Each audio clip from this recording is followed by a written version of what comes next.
Welcome to Tapestry with Miriam on Fusing Channel. Your thread, your tapestry. This is a special day for us today. The vote on the campaign trail with the UCP candidate, Mr. Ranjit Bath, is here today with us here in the studio. He is the founder of a not-for-profit organization called the United Aid Foundation, which works with local shelters and food banks to provide meals and clothing to vulnerable individuals in the city of Edmonton. And I'm guessing is Alberta as well. So welcome, sir, to the studio today. Thank you for having me today. Yeah, thank you. How's the your campaign going on? You're going on the campaign. How's that going? Very positive right now. We're working really hard. We're at the doors, throughout the day, and we're trying to reach every individual. We're trying to make sure that we turn this riding blue this time around. Okay, yeah, that's really nice. At what age did you know you would be involved in public service? Because, public service is a little bit difficult for a lot of people. Sure. So how did you know and when? Belonging to the Sikh culture and the Sikh religion, we're always around giving and doing community work. Later on in life, at 2012, I started the foundation because I was already working with the community.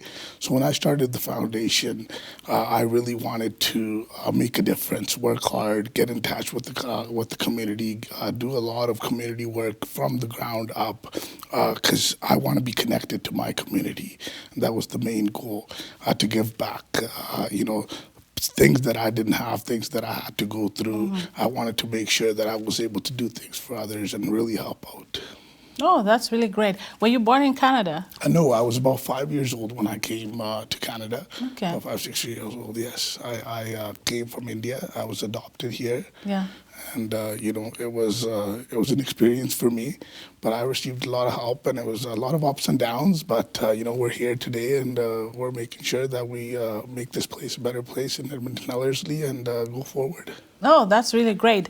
And now you talk about Ellerslie, that's where you are. That's right. And I know in most campaigns you find that, most politicians, they'll come up with, their manifesto will be for economy, for infrastructure, for a lot of things, That's right. environment, things like that. That's right. Now, what is important for you in this riding?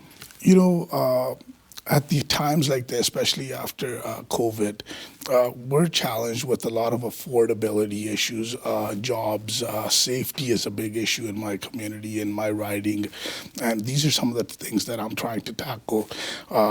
Our government up above Trudeau and the NDP has made it very tough for our riding Canadians, Albertans, especially with the carbon tax and the NDP raised taxes 197 times last time they were around. So we want to make sure that there's food on the table for everybody in our riding in Alberta and in Canada, and I want to help towards that if I'm elected. Oh, that's very good. Now, with that in mind, I know, so are you saying that, for NDP as well, like you have a strong candidate in your... Well, we have a two-time MLA, okay. And I'm working on my part. My part is to make sure that I get out to the public. I represent my UCP policies, and I show them what I can do. I've been in the community for a long time. I've worked really hard. I've proved myself, and I'm hoping that the community and the riding can see what I've done and what I'm able to do for the riding if elected.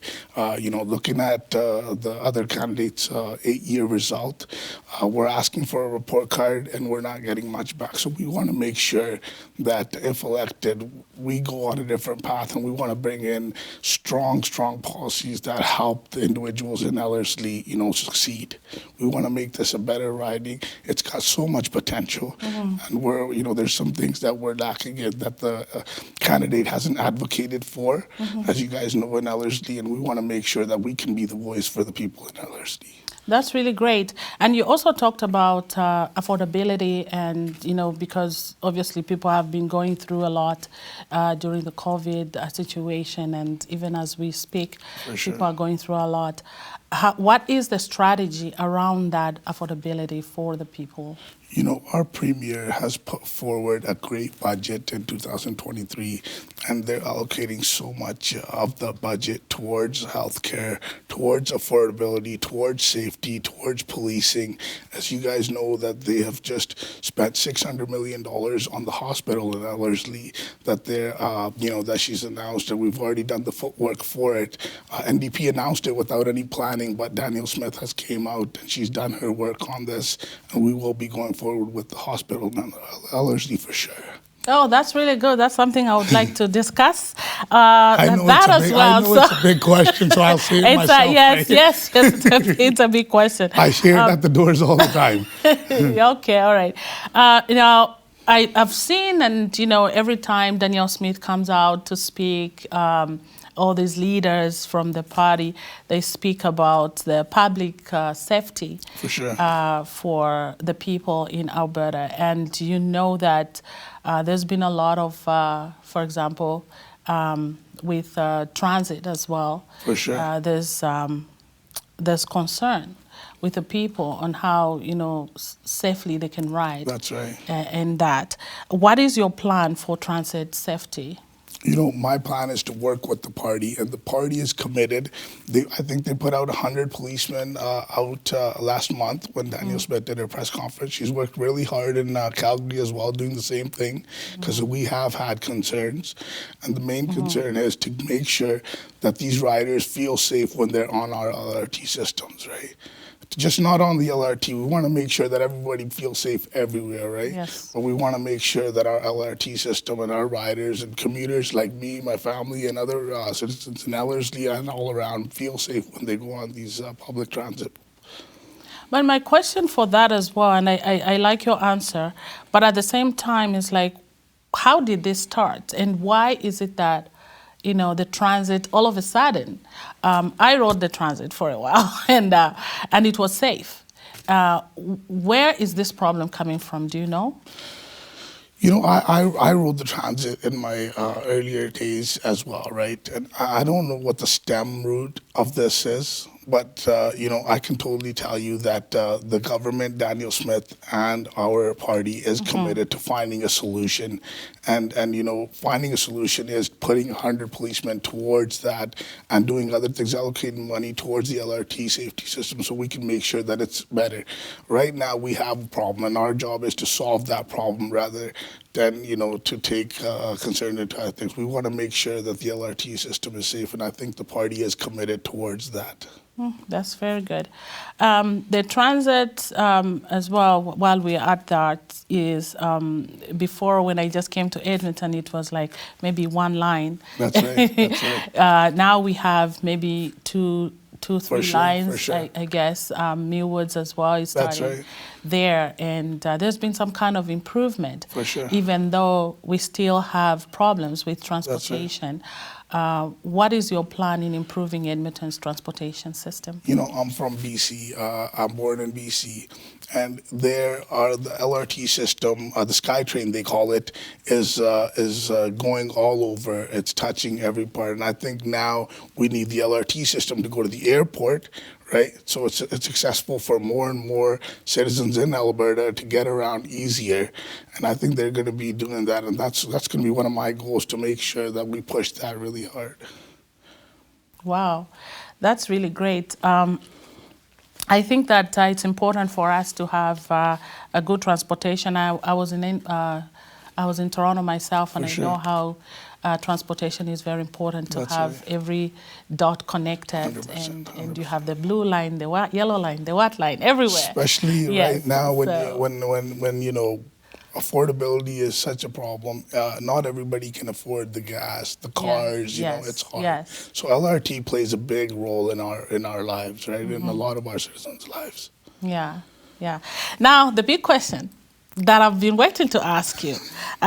You are aware of the long-standing lines and wait times at Alberta's hospitals and emergency rooms and everywhere, the backlog of surgeries, which I've heard a lot of people talk about. For sure. Are a lot of people are pissed with, the way things are with the hospitals right now. Sure. How do you plan to properly fund the public health system for Albertans and serve them as they deserve? Just because we're candidates doesn't mean that we don't face these challenges ourselves, right? And let me tell you, our premier has put a lot of money towards healthcare, bringing in new doctors, new nurses, making it easier for doctors and nurses to come from other countries. And right now, that's the main goal of the hospital, especially in our riding, to make sure that we can get help, because Millwoods gets backed up. And that's true. So we're trying to make sure that, in our riding, it gets help. But all over, I think her goal is, that's why she wants to have a plan that we can have surgeries out of the hospital and have the hospital for her emergency regions and the things that really need to be done in the hospital. I think planning and what she's doing, making sure that everything gets taken care of. And Danielle Smith, the one thing why I chose her as my leader is she listens. She takes notes. It doesn't matter who it is. She takes notes and she makes sure that she implements these things, when it comes time. And I tell you that she will be, and she is already, as you see it in the budget, taking care of our healthcare system, and it will get better than what it is. We hope so. We hope so. I know while we are at the hospital issue as well, with the ERs and all the surgeries and stuff, and I think one of the problems that I wanted, and I think you touched to it as well, because me living on the Ellerslie Strip, for sure, we have no hospital around there. That's right. So everybody goes either to Millwoods, which is Grenans. That's right. And also, or the University Hospital there. So it's been a very difficult thing for us for sure to kind of get around there.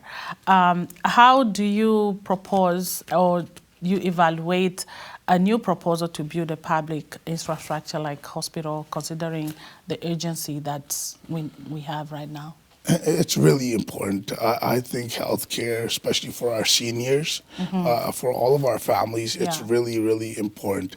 And I think what the thing is, we need to make sure that when we put out ideas, we have planning behind them, and we need to make sure that these plannings get figured out in the time that they need to get figured out in, right? So if I put out a plan without doing any research on it, it will just get thrown out there, and that's what the NDP did when they threw out the hospital plan, without any planning. And I think now that Daniel has actually made a plan to do this, the UCP is committed, our health minister is committed, and we will get forward with this hospital. And it will be great, you will see. Yeah, good to hear that. Even to our viewers, I think this is very important to hear that we may have a hospital as soon as possible, because I think I've lived on that Ellerslie Street for a while, and it's growing. We've had rumors. Yeah, we've had rumors that there's going to be a hospital. For sure. They even do the zoning, and they send us the zoning and everything, and all of a sudden we don't have the hospital. So that's very, very important. I think it will probably lessen some of the burden on other hospitals that are around. That's right. Where we have to run to. That's right. That's right. No, that's really great. The only way these things are possible is if our budget is in the surplus. If our province is making money, if our families are eating, that's the only way. If we go back to the days where we're almost bankrupt, we have less jobs, we're not going to be able to get a hospital. We're not going to be able to, you tell me, as a family man, I know that if I'm not making the money that's there to provide for my family, I won't have the facilities that my family needs. Same as this province. I think now with this premier and this government, we're moving forward with the surplus, and the budget was great. We will have these facilities, and I'm pretty confident, and I know I'm confident that premier will make sure that these things get done. And we will make sure that she gets them done, and if she doesn't, we will push it, right? Yeah, and you're running for MLA, right? That's right. As MLA. So I'm sure I wish that you could be on the advisory board one day and then just No, we are all for the party, but we are, as individuals, we represent Ellerslie, and we're going to make sure that the voice of the Edmonton Ellerslie riding is heard, and that's not just to the other party, that's to our party too. If we see anything, we will raise our voice, and we'll make sure that Edmonton Ellerslie gets heard. Yeah. Yeah, very, very well said. So the other question I want to ask you is the war in Ukraine, right? It has taken a toll on a lot of countries, especially our country, Canada, which has given support financially, socially, and, immigration support. While this is very good, there's been a gap in fulfilling other humanitarian efforts. How would you bridge that gap to satisfy humanitarian obligation globally, not just Ukraine, but it looks like other things have been neglected. So we in media, we hear things. For sure, yeah. For sure. So if you were given the chance. I'm an immigrant myself. I came here when I was 5, 6, like I told you. I run a nonprofit, and that nonprofit over the years has worked with so many immigrants and refugees, be it Syrians, be it Nigerians. I have good friends from Senegal that came here that are good friends with me now, people from India. My goal has always been to work with every community and make sure that everybody feels represented and is helped out, because I've faced this in my part of my life, right? So I will make sure that, if I'm in whatever is the cause and whatever is the case, I speak up, and I make sure that I speak up for everybody and not just one. I don't know what the situation is, what you guys are hearing, but on my part, I can tell you throughout my life, you guys can take a look. I have represented everybody, and I will make sure that I keep doing that. And I will make sure that our government has the same priorities, that when they do this, that they represent everybody when they because immigration and, humanitarian needs is for humanity. That's the humanitarian needs, right? Yes. It's not for one kind, it's for everybody. So I will make sure that I speak up for everyone. Yes, yes. Oh, very well said, Sarah, on that one. While we are on immigration as well, Canada is built on immigration. A lot of people that come here, and I believe the government is aware of many of its citizens who have relatives and whatnot elsewhere. For sure. And yet, a lot of people cannot access visas on time, or sometimes never. Now, especially during the COVID lockdown situations, there was a time that the World Conference World AIDS Conference was held. It was held in Montreal. That's right. And a lot of people, they were trying to get to there, and a lot of people, maybe I would say 50%, from other countries did not come, which was very embarrassing. And That's right.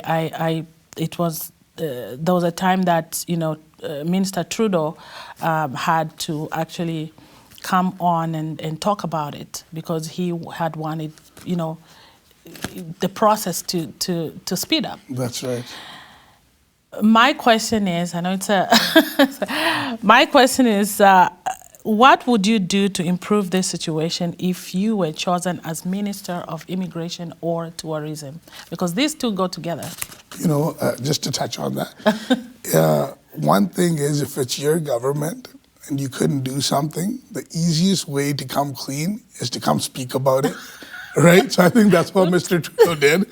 But if I was to put in that case, like I said, I'm an immigrant myself. Yeah. I have a lot of family around Canada, and they've come from, different parts of the world, England, India, Australia, and I will make sure that looking at every country's policies and everybody, I'll make sure that everyone gets treated fairly, and the processes, because we're not, I can't get involved in federal stuff, but as far as Alberta goes, our party will work towards making sure that it's easier, and at the same time, our security is seen as a priority as well, when we deal with immigration, right? Yeah. I think that's very important to actually For sure. because if you within the province. For sure. I mean, you can do what you have to do and all 100%. that. Do you intend to run for federal? My priority is my riding, and my priority is to become an MLA for the Edmonton Ellerslie riding and represent them. That's my priority. Yes. And nothing except for that is my priority. Yes. I want to make sure that I'm running and represent the people that are going to give me a chance and that I'm going to become a voice for. So I'm not interested in anything else, and I'm not looking forward to anything else. I want to make sure that Ellerslie is represented, and that's my goal. Yeah, thank you so for that. Where can people find you, and do you have anything else to tell our viewers? You can, I have a website, ranjitbath.ca. You can email me at info@ranjitbathteam.ca. And, I'd just like to say thank you very much today for the interview. But I'd like to say this election, we've had a tough couple of years with COVID and everything, and finally our premier that we've elected is making a difference. And every day you can see the graph is going higher and higher. In Ellerslie, we need representation. We really need to send an MLA that's going to make a difference and make sure that the voice of every citizen in that riding gets there, because that's one riding that we're lacking in a lot of things, as far as the school goes that we didn't touch on, as far as the community hall goes that we didn't touch on, as a rec center we didn't touch on. We touched on the hospital. Like, these four major things are missing, and we're ready to work with the municipal and the federal government to make sure that Ellerslie has these four things. Yes, because Ellerslie is growing. I call it Ellerslie Strip because it's really growing, and there are a lot of amenities or facilities that we do not have. And like we said, the main thing that people are really talking about is more of a hospital. 100%. And of course, schools is also another way. Well, there's no high school. Kids have to travel. Parents have to travel about 20 to 25 minutes every day to get to a school. We have a lot of cultural and nonprofit organizations that are not able to get into a community hall and do some of the events that they want to do. It's a diverse riding. It's a beautiful riding. It just needs representation. That's all it's missing.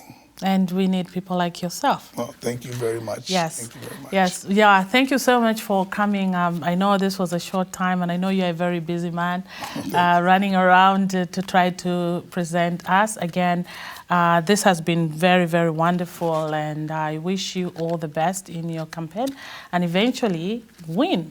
Right? Please follow Mr. Ranjit Bath on social media, and website is ranjitbath.ca. ranjitbath.ca. Thank you so much. This is Tapestry with Miriam. Again, thank you, Mr. Rajit, for coming. Thank you very much. Thank you for the crew, and thank you for your team as well Thank to you be very here much. No, for us. you. Thank you. This was great. Thank you very much.